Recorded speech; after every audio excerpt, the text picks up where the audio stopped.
ભજન કરત બિટિયા ભલી, બિના ભજન નહીં પૂત.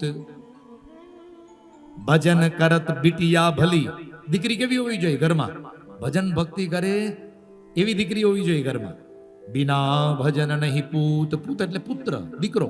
દીકરો કેવો હોવો જોઈએ? બોલે ભજન કરે એવો દીકરો હોય તો સાચું હો.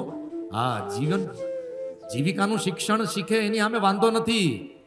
એમકોમ થાય, ડબલ એમકોમ થાય, હા, ડોક્ટર બને, જજ બને, ચાર્ટર્ડ એકાઉન્ટન્ટ બને, એની સામે વાંધો નથી. પણ એ બધું જીવિકાનું શિક્ષણ છે.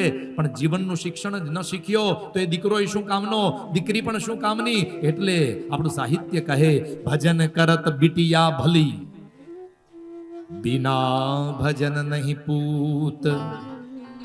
શબરી તો સાકેત ગઈ, ધુંધુકારી ભયો ભૂત.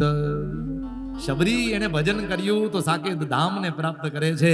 જ્યારે ધુંધુકારી આખી જિંદગી પાપ કર્યું તો અંતે ભૂત થયો, પ્રેત પીડાને ભોગવવા લાગ્યો છે. પ્રેત પીડાને ભોગવવા લાગ્યો છે. એટલો બધો રિવાય છે, એટલો બધો દુખી છે.